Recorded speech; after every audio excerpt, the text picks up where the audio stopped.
January 1943, Eastern Front, 1842 hours. Snow fell in fine, dry sheets across a frozen defensive line stretching between two low ridges. The German infantry had endured the entire day under repeated Soviet assaults, probing attacks, artillery preparation, short infantry rushes that never fully committed. Each time, the line held. Machine gun nests functioned, mortar teams answered efficiently, communications trenches remained intact, field telephones worked, though wires had been repaired twice under fire. By nightfall, the situation report read simply: sector stable, enemy attacks repelled, casualties moderate, line intact. The men believed it. They had seen the assaults break against wire and frozen earth. Soviet infantry withdrew repeatedly under defensive fire. No significant breach had occurred, no breakthrough achieved. At battalion headquarters, officers leaned over maps marked in grease pencil. Soviet positions were sketched roughly along a tree line several hundred meters forward. The defensive network, trenches, machine gun points, reserve bunkers, formed a continuous arc on paper. Continuous. That word mattered. The front had not collapsed in battle. It had absorbed pressure and remained coherent. After dark, German patrols listened cautiously for renewed Soviet movement. Occasional flares illuminated white fields. Nothing significant shifted. The artillery quieted. The rifle fire faded. Silence settled. It felt like recovery. Men brewed weak coffee in tin cups. Wounded were carried to rear aid stations. Replacement ammunition was redistributed. Command reported upward confidently. Enemy offensive failed. Defensive integrity maintained. But beyond the wire, in the snow-dusted darkness, Soviet officers were issuing different orders. Not attack. Withdraw. Not retreat in panic. Redeploy in silence. Selected frontline units began pulling back methodically, one trench at a time, leaving observation posts in place temporarily to maintain illusion of presence. They avoided noise. No flares, no covering fire. They did not disengage visibly. They simply thinned. By 40 hours, several forward Soviet trench segments were empty. German forward observers, peering through night optics, saw what they expected to see: occasional movement, faint shapes along the horizon, distant silhouettes. They saw assumption. They did not see absence. At 17 hours, the snow fell heavier. The German line remained alert, but static. They believed they were defending a fixed enemy front. They did not realize the front was moving backward quietly, creating space where pressure had once been. No breach occurred. No firefight decided it. But sometime after midnight, without a single decisive exchange, the geometry of the battlefield began to change. And no map recorded it. By 42 hours, the Soviet withdrawal was halfway complete. It did not resemble retreat. It resembled evaporation. Squads left their forward trenches in staggered sequence, stepping backward through communication ditches pre-cut days earlier for exactly this purpose. Rear units shifted laterally, widening intervals subtly while maintaining the illusion of occupied frontage. A single machine gun remained active in one sector, firing an occasional short burst into empty snowfields, not to hit anything. To be heard. On the German side, sentries rotated in predictable rhythm. Frost formed along rifle barrels. One forward squad reported faint movement beyond wire, but nothing unusual. Snow obscured detail, wind distorted sound. Enemy consolidating, a corporal muttered. That assumption traveled upward. At battalion headquarters, a duty officer marked the map with a small notation. Enemy activity minimal, likely regrouping. Minimal activity confirmed stability. No one considered that minimal activity might indicate absence. By 01, 18 hours, entire Soviet trench segments stood empty. But because the German line remained oriented forward, expecting pressure from the same tree line and ridges, the absence did not trigger alarm. Frontline defense operates on tension. When tension drops, relief replaces suspicion. The Germans believed the day's assaults had failed. They believed the Soviets were reorganizing for another push at dawn. They did not consider that dawn would reveal something else entirely. At 01, 53 hours, Soviet engineers began repositioning artillery slightly farther east, silent, methodical. Guns were not pulled away from the front. They were angled differently. Instead of calibrating for direct frontline bombardment, targeting officers adjusted firing tables for deeper coordinates, road junctions, supply tracks, secondary command posts. They had no need to suppress trenches that would soon be empty. They needed to seal exits.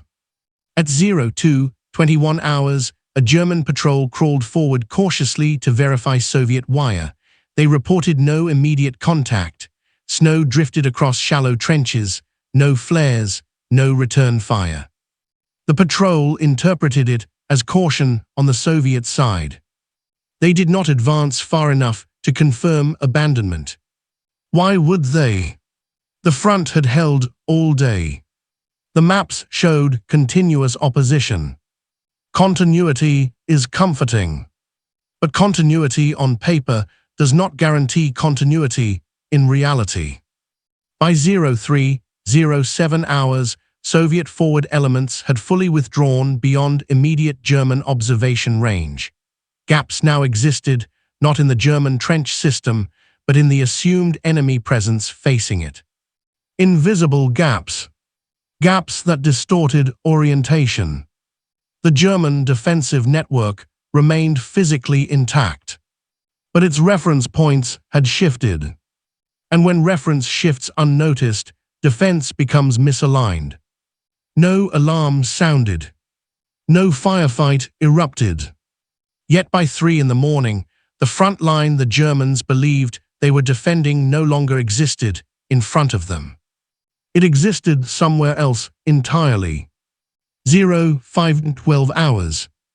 The first artillery shell landed behind the German line. Not in front. Not along the wire. Behind. It struck near a supply sled staging area along a frozen track used to bring ammunition forward. The explosion tore through stacked crates and sent horses screaming into the snow. For a moment, the men in the forward trenches assumed it was overshoot. Artillery sometimes walks too far. Then a second shell detonated deeper still, near a field kitchen half a kilometer to the rear. And a third along the narrow road leading west. The direction was wrong. The sound carried differently too. Instead of whistling in toward the front parapets, shells screamed overhead from beyond the tree line that had marked the enemy's former position, now recalibrated, angled obliquely. The barrage intensified. Within minutes, artillery fire targeted junction points, communication trenches, and secondary machine gun nests positioned in depth, not the exposed frontline earthworks that had absorbed yesterday's assaults.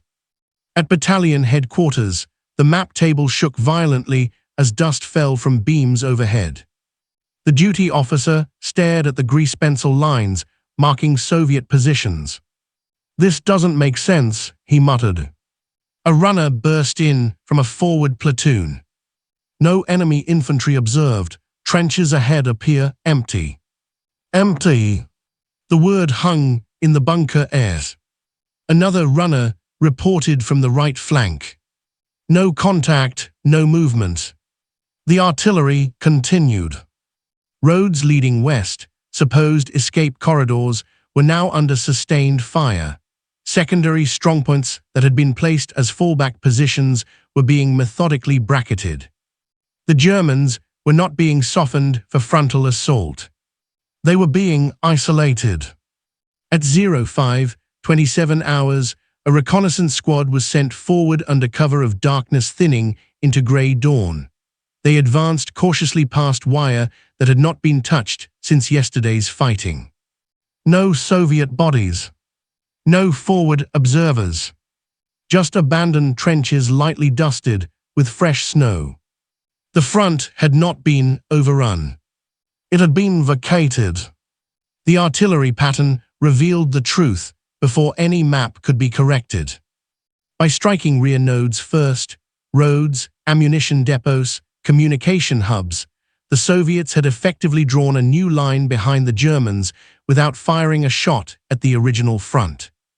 The Germans realized too late that their defensive arc, designed to resist pressure from the east, was now oriented toward emptiness. Pressure was coming from somewhere else entirely. The position had not collapsed under assault. It had been bypassed. And as the barrage tightened around supply tracks and lateral movement corridors, the front-line soldiers understood the brutal geometry. They were no longer defending a line. They were standing inside one.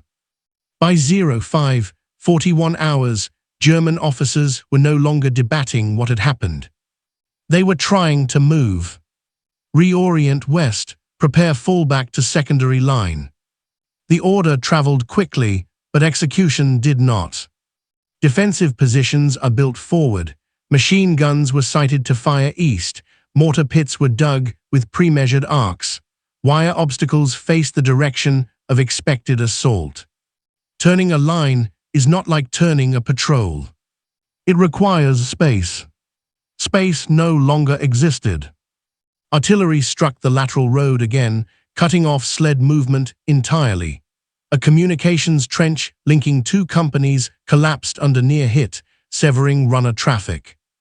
Units that had held confidently all night now found themselves attempting to pivot under indirect fire, aimed precisely at the routes required for withdrawal.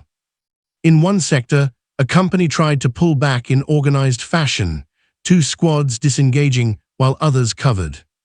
They ran directly into shell bursts, falling along the reverse slope. The Soviets were not advancing into the old trenches.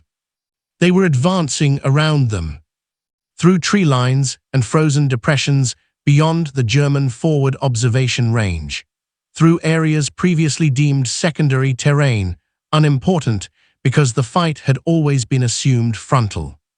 At 06:03 hours, Soviet infantry appeared not from the east, but from the northeast flank.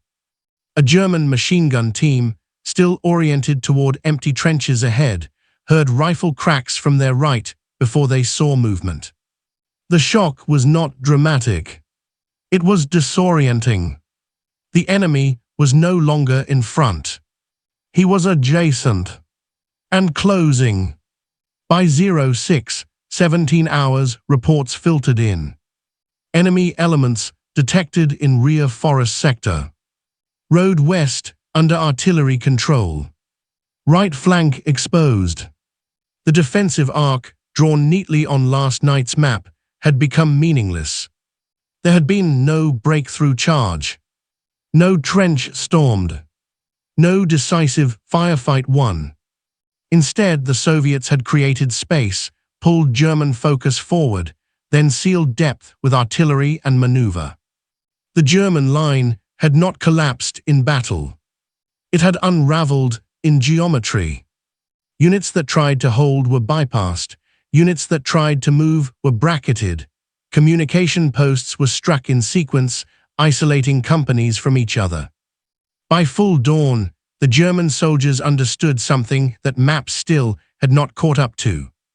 They were no longer anchoring a defensive line. They were occupying the interior of a tightening ring. And rings do not require frontal assault. They require patience. By 06:32 hours, the German battalion commander issued the only viable order left. Break west in coordinated elements, regroup beyond artillery range. It sounded decisive. It was. A breakout requires three things: clear direction, synchronized movement, and open corridor. They had none. The westward road was still under intermittent artillery fire. Snow-covered side tracks, once considered secondary supply routes, were now within Soviet observation arcs. Units attempting to move in column were immediately bracketed by pre-registered shelling. The Soviets had not guessed at retreat routes. They had anticipated them. One German company tried to form a defensive wedge to punch through a lightly wooded depression. The maneuver was textbook: machine guns forward, rifle squads staggered behind. They advanced less than 300 meters before encountering Soviet infantry already positioned along the tree line. Not dug in deeply. Just enough. Enough to delay. Enough to hold contact while artillery recalibrated. Elsewhere, isolated platoons hesitated, uncertain whether to hold original trench lines or move. Field telephones were dead. Runners risked crossing open snow under sporadic shellfire. Coordination fragmented. By 07:05 hours, several German units were fighting independently, unaware of the larger encirclement geometry. Each believed they were responding to localized flanking movement. None saw the full ring. That realization arrived slowly. A supply sergeant attempting to reach rear echelons returned instead with Soviet patrols behind him. A mortar crew discovered their fallback pit already under rifle fire. A machine gun team repositioning west found themselves exchanging fire with Soviet skirmishers advancing through what had been safe rear woodland hours earlier. There was no dramatic, cinematic collapse. No single moment where the line visibly broke. It simply ceased to function as a line. Companies became pockets. Platoons became islands. Ammunition began to thin, not from sustained frontal assault, but from scattered engagements in multiple directions. The German battalion commander looked at his original map one last time before discarding it. The grease-pencil arc marking defensive integrity meant nothing now. The front had not shattered under pressure. It had dissolved under misalignment. By mid-morning, resistance continued in fragments. Some units fought their way out in small groups. Others were overrun piecemeal. Many surrendered when ammunition ran dry and no coherent command structure remained. The position had held all day yesterday. It had appeared stable at midnight. And by dawn, without a decisive firefight to mark the moment, it was gone. By 09:20 hours, organized German resistance in the sector had ceased. Not everywhere at once, but everywhere eventually. Small groups still fired from isolated trench segments. A machine gun barked briefly from a collapsed parapet before falling silent. A handful of soldiers attempted to slip through wooded ground to the west, only to encounter Soviet screening elements already positioned there. The battlefield did not resemble a dramatic breakthrough. The original front line remained physically intact, wire uncut in places, firing steps still usable, machine gun mounts undamaged. But those positions faced empty snow. The real battle had shifted around them. Soviet artillery crews, now advancing cautiously behind forward elements, re-registered guns for suppression rather than isolation. The ring had done its work. Direct assault was no longer necessary. German prisoners later described the same moment of realization. We were waiting for them in front of us. That expectation never corrected itself until it was too late. The defensive network had depended on orientation. Machine guns, mortars, fallback bunkers, all were arranged based on the assumption of frontal pressure. When that assumption changed, the system did not collapse explosively. It became irrelevant. The front had not broken. It had been stepped around. By midday, Soviet commanders marked the captured sector on updated operational maps. The maneuver was recorded clinically. Enemy forward line isolated, depth positions neutralized, sector secured. No dramatic breakthrough arrow. No bold encirclement graphic. Just a quiet adjustment of control. The German battalion that had reported stability at midnight no longer existed as a unified formation by noon. Not because it was outgunned. Not because it fought poorly. But because it defended a shape that no longer matched reality. And in modern war, shape matters more than strength. The front did not collapse in battle. It unraveled in silence. All day the German line absorbed Soviet assaults and held firm. Reports were accurate, casualties were manageable, communications were intact. From every measurable perspective, the sector was stable. That stability became the weakness. When Soviet forces withdrew selected frontline units after midnight, they did not retreat in panic. They repositioned. They created space where pressure had been expected. They allowed the German line to remain oriented toward an enemy that was no longer there.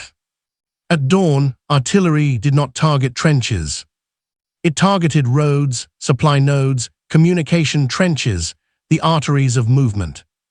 By the time German commanders realized the enemy had shifted, they were already inside a pocket that existed on no map.